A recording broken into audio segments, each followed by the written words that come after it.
સામાન્ય રીતે મહાસાગરના જળ ભાગનો આંશિક ભાગ એટલે ઉપસાગર. ભારતના બંગાળનો ઉપસાગર તેનું શ્રેષ્ઠ ઉદાહરણ છે.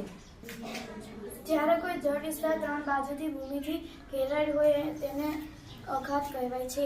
ઉદાહરણ તરીકે ખંભાતનો અખાત, કચ્છનો અખાત. ઉછેર એટલે ભૂમિનો લંબાઈનો છેડો જે જળ ભાગને ફેલાયો હોય છે. સમુદ્ર રેખા તરીકે પણ આપી શકાય છે. દાખલા તરીકે કન્યાકુમારી કે ફોક ગુડ હોય આફ્રિકા. જે ભૂમિભાગ ચારે બાજુથી જોડાયેલો હોય તેને ટાપુ કહે છે. પર્વતોની હારમાળ વચ્ચે આવેલો નીચાણવાળો ભાગ તેને ખીણ કહે છે. બે જળ વિસ્તારને જોડનારી સાંકડી જળપટ્ટીને સામુદ્ર ધુની કહે છે. ઉદાહરણ ભારત અને શ્રીલંકાની વચ્ચે પલકની સામુદ્ર ધુની આવેલી છે. સંયંગ ભૂમિ બે જળ વિસ્તારોને અલગ કરતી સાંકડી પટ્ટીને સંયંગ ભૂમિ કહે છે. ઉદાહરણ તરીકે પનમાં ઉત્તર અને દક્ષિણ અમેરિકા વચ્ચેનો ખંડ.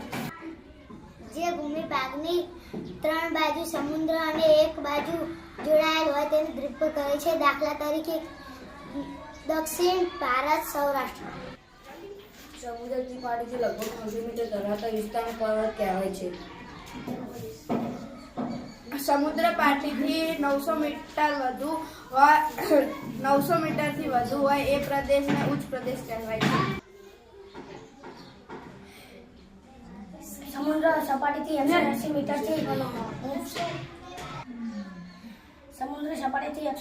મીટર ઓછી ઊંચાઈથી આવેલા સમતલ કે સપાટી ભૂમિ આગને મેદાન તરીકે ઓળખાય છે.